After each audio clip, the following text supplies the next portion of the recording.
आरक्षण लागू करने वालों की नीयत अच्छी नहीं रही। जिसको मिलता है वो कहेगा बहुत अच्छी चीज है भाई, जिसको नहीं मिलता है वो कहेगा नहीं नहीं इस देश तो इसी से बर्बाद हो गया। तन ढकने पर मनाही थी जाति देख। अगर आप उच्च वर्ण की जाति की महिला हैं तो आप स्तन ढक सकती हैं। एक महिला अपना स्तन काट देती है तो कहती है कि लो तुम्हारे लिए यही टैक्स है, जबकि आप अपनी तुलना उससे क्यों कर रहे हो जिसके पीढ़ी दर पीढ़ी कोई सुविधा संपन्नता नहीं मिली।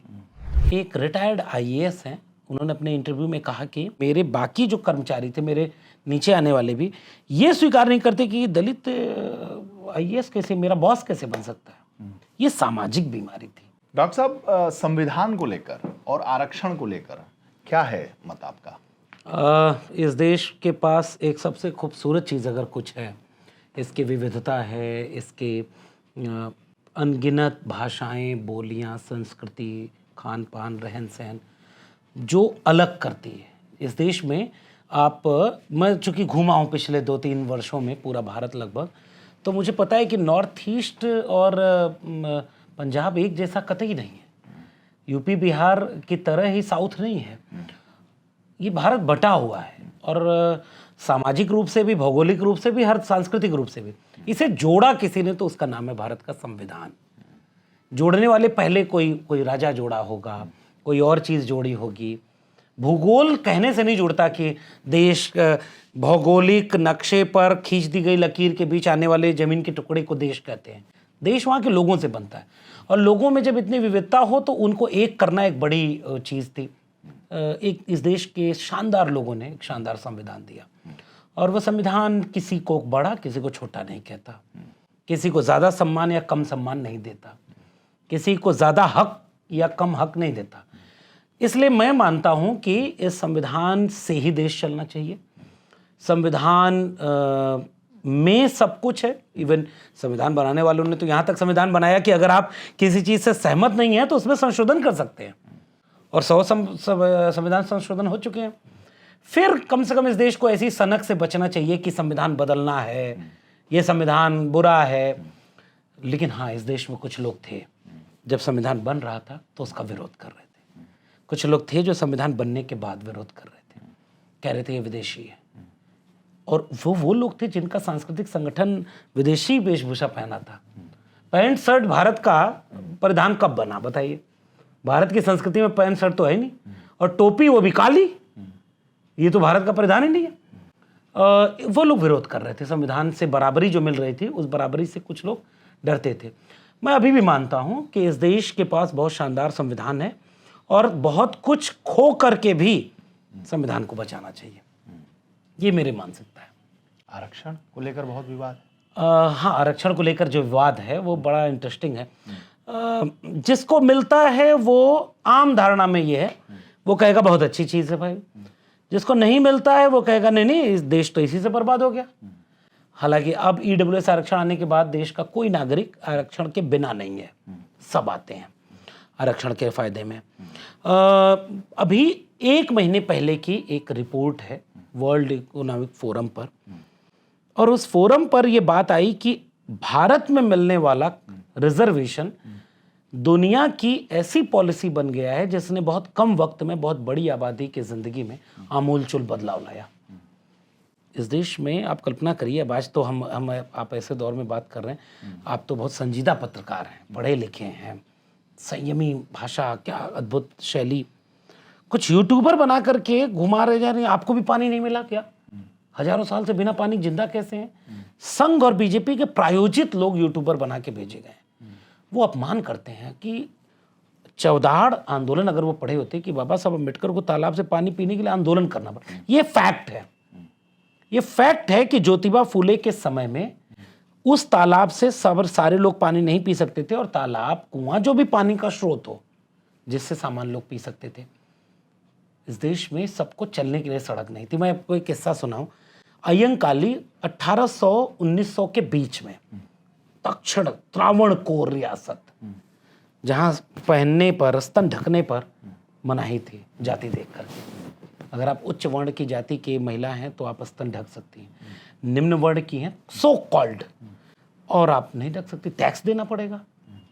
नांगेली, आप गूगल करिएगा नांगेली विद्रोह क्या है, एक महिला अपना स्तन काट देती है और कहती है कि लो तुम्हारे लिए यही टैक्स है, तब जाकर के एक महिला को ये आज़ादी मिली। ये इस देश का इतिहास है। अय्यंकाली एक बार एक सड़क पर जाते हैं, लोग मना करते हैं कि तुम अछूत जाति के हो, इस सड़क से नहीं चलो, ये केवल हमारे लिए है। तो उसके बाद बहुत लोगों को समझाते हैं, लोग तैयार नहीं होते कि नहीं जो परंपरा चल रही है, वो बड़े हैं हम छोटे हैं, इसको नहीं तोड़ेंगे। एक दिन वो तय करते हैं और एक बैलगाड़ी लेते हैं, और आज भी देखिएगा साउथ इंडिया में वो एक बड़े प्रतीक हैं, उसके गले में घंटी बांधते हैं, हाथ में कटार लेते हैं और वो वेशभूषा पहनते हैं जो केवल उच्च वर्ण के लोगों के पास थी, और एक विद्रोह करते हुए सड़क पर चलते हैं कि ये सड़क हमारे पुरखों ने अपनी मेहनत से बनाई, और बनाने के बाद आप चले नहीं देते। ये फैक्ट है। 1902, 1905, 1910 ये वो भारत है। दक्षिण से उत्तर तक, उत्तर भारत में मैं अपनी किताब जाति जनगणना मैंने एक बात लिखी है, जनेऊ आंदोलन हुआ। कुछ लोगों ने कहा कि जनेऊ केवल द्विज पहन सकते हैं, तो उत्तर भारत की किसान जातियों ने कहा कि हम क्यों नहीं पहन सकते, मतलब कौन सी ऐसी चीज़ है जो हमारे पास नहीं है।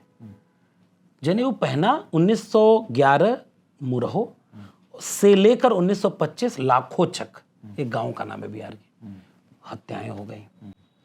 उत्तर भारत में और इधर आइए, जगदेव प्रसाद कुशवाहा, रामस्वरूप वर्मा, मानवेंद्र कांशी राम, बड़ा आंदोलन चला। ये सारे आंदोलन एंटी कास्ट मूवमेंट से पैदा हुए कि जाति एक बुरी चीज है यार, इसने इंसान और इंसान को बांट दिया, इसको बराबर करो।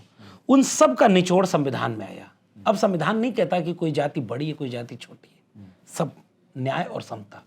उस बराबरी के सपने को पूरा कैसे किया जाएगा जब तक सत्ता, संसाधन और सम्मान में हिस्सेदारी नहीं मिलेगी। तो हिस्सेदारी कैसे देंगे? तो उसमें एक छोटा सा टूल था आरक्षण।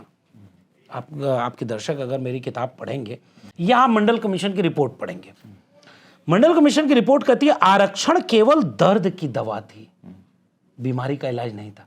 मान लीजिए हमारा कहीं चोटिल हो जाए, हाथ भीतर से टूट जाए हड्डी, पेन किलर खा के ठीक हो जाएगी, प्लास्टर करना पड़ेगा। पेन किलर तुरंत का जरूरी है, तुरंत पेन किलर दीजिए।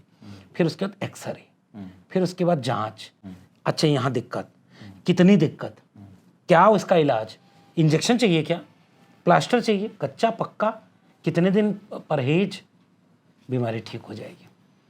केवल पेन किलर खिलाया अगर इस देश ने तो वो आरक्षण बन गया। तो आरक्षण पूरे समाज का भला कर भी नहीं पाया, क्योंकि बड़े बड़े जो बदलाव लाने थे वहां शिक्षा पहुंचानी थी। अच्छा आरक्षण सरकारी नौकरी और सरकारी शिक्षा में है, जो घर में बाहर जाके स्कूल में पढ़ ही नहीं पाया, इतना गरीब है, उसको आरक्षण कहाँ मिला? और हमने केवल समाज की व्यवस्था ऐसी बना दी कि केवल पेन किलर खिलाते रहे। नहीं, एक्सरे क्यों नहीं किया, जाति जनगणना, सब डेटा पता चल जाए। फिर जो आरक्षण की जरूरी समुदाय है जिसको चाहिए, हम उसको बार बार चिन्हित कर लेते, आखिरी व्यक्ति तक पहुंच जाता। फिर इकोनॉमिक रिफॉर्म, जैसे समाजवादियों का एक नारा था, हम और आप समाजवाद पर बहुत बात की है, इस नारे के बिना समाजवाद की बात अधूरी होगी। रोटी कपड़ा सस्ती हो और दवा पढ़ाई मुफ्ती हो। अगर पढ़ाई और दवाई मुफ्त है वीरेश जी, तो कल्पना करिए कि गरीब का बच्चा हॉस्पिटल में बिना पैरासीटामॉल नहीं है, हॉस्पिटल में दवाई नहीं है सरकारी, और अगर आपकी जेब में पैसा है तो कुछ भी ट्रांसप्लांट करा लीजिए। तो शिक्षा अगर सबको नहीं मिली तो फिर आरक्षण कैसे उसको मिलेगा? तो हमने असल में आरक्षण को एक बहुत संकुचित दायरे में कर दिया। एक समुदाय बार बार कहता है कि मुझको नहीं मिला तो ये बुरा है, जबकि आप अपनी तुलना उससे क्यों कर रहे हो जिसके पीढ़ी दर पीढ़ी कोई सुविधा संपन्नता नहीं मिले। आखिरी बात, आरक्षण आर्थिक आधार पर नहीं हो सकता, वो सामाजिक चुनौती है। एक रिटायर्ड आईएएस हैं, उन्होंने अपने इंटरव्यू में कहा कि मैं आईएएस तो बन गया लेकिन वो मेरी रोजी रोटी का साधन था, क्योंकि मेरे बाकी जो कर्मचारी थे, मेरे नीचे आने वाले भी ये स्वीकार नहीं करते कि दलित आईएएस कैसे, मेरा बॉस कैसे बन सकता है। ये सामाजिक बीमारी थी। कभी आपने देखा कि किसी को घोड़ी चढ़ने पर इसलिए मारा गया क्योंकि वो गरीब था? गरीबी दूसरे तरह का विभाजन पैदा करती है। जैसे फैक्ट्री में मजदूरी करने जो जा रहे हैं बच्चे, तो सारे गरीब हैं। किसान मारा जाएगा तो उसमें क्या सवर्ण, क्या पिछड़ा, क्या दलित। कोरोना आया, क्या सवर्ण, क्या पिछड़ा, क्या दलित, ये सब तो सब एक है। लेकिन उसमें भी जब आप जाएंगे, एक नक्शा बनाइए भारत के गरीबों का, एक नक्शा बनाइए भारत के पिछड़े दलितों का, आप पाएंगे कि 90% नक्शा एक है। तो इसका अर्थ ये है कि सवर्ण तबके में भी गरीबी है। बहुत सारे हमारे कई मित्र हैं बड़े अच्छे। हमारा एक बहुत प्यारा दोस्त है 20 साल पुराना, पंडित है। उसके पिता कानपुर में वो वाला ठेला ढकेलते थे। मैं हाथ वाला आत्मीय बात बता रहा हूँ, चूँकि आपके इंटरव्यू की शैली भी वही रही। मेरा साथ पढ़ा हुआ है, आज भी दोस्त है, और मैं मतलब घर परिवार का रिश्ता है। और वीरेश जी वो बताते बताते आज भी उसकी आंखें भर आती हैं कि पहले उसकी माँ जब बोलती थी कि बाऊ गल हम कमाए भोजपुरी में हम लोग यहाँ, तो हमके लगल कि ऐसा कोनो मेहनत वहनत करत हुई हैं। एक बार बाऊ बीमार हुए तो माँ के साथ मैं छोटा था तो गया, तो बनियान जो पहने थे बाऊ उस पर इतनी चकत्ती थी कि उसको कोई नहीं पहनता, और बाऊ को हमने वो ठेला ढकेलते देख लिया था। वो समड़ मिश्रा नाम है उसका, मेरा सबसे अच्छा दोस्त है। उसके पिता या उसके परिवार ने जो गरीबी देखी वो तो है भाई। तो गरीबी एक बड़ी महामारी है।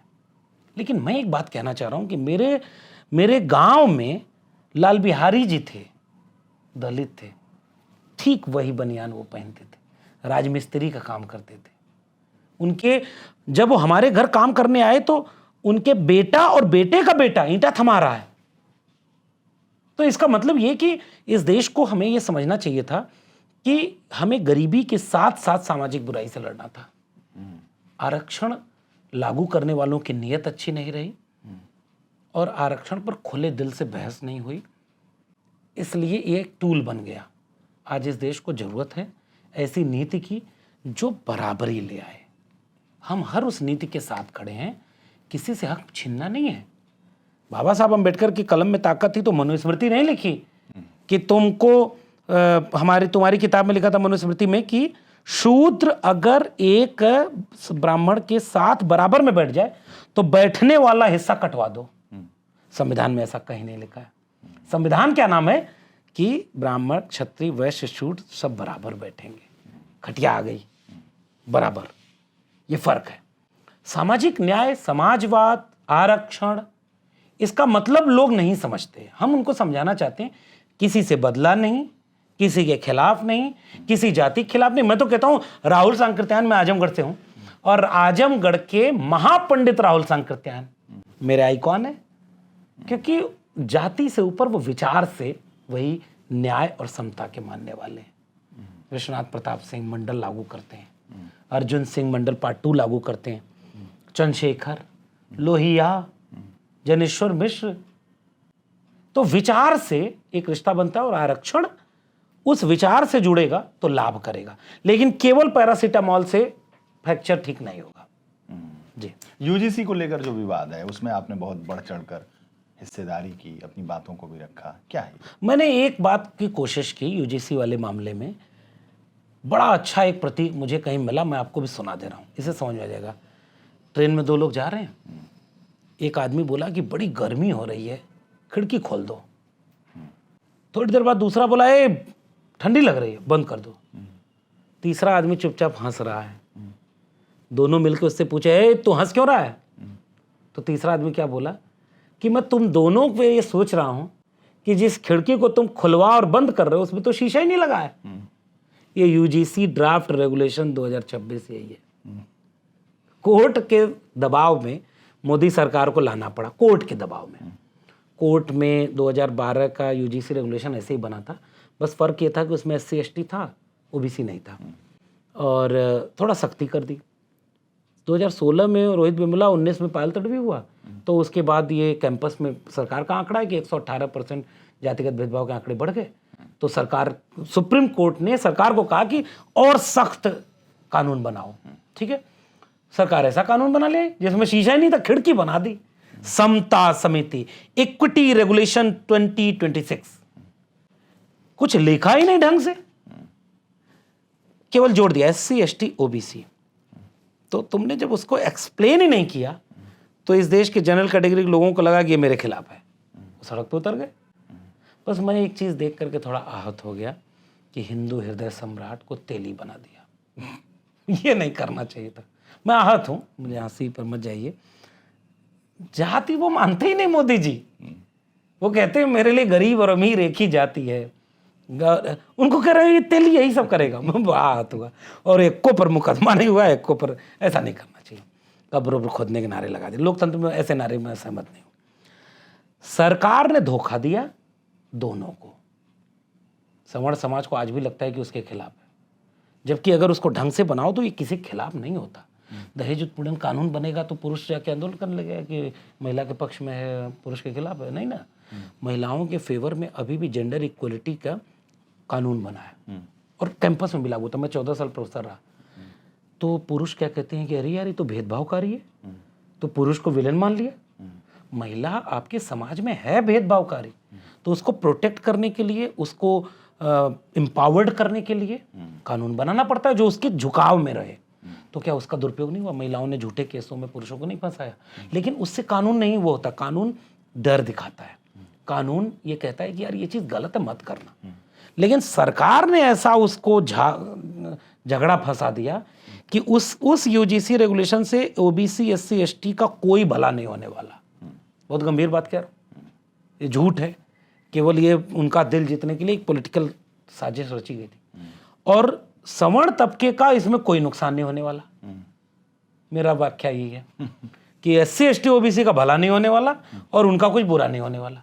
नियम ऐसा बने, campus caste neutral, gender neutral, discrimination neutral बने। मैं चाहता हूं, ये मेरा टेक इस पर।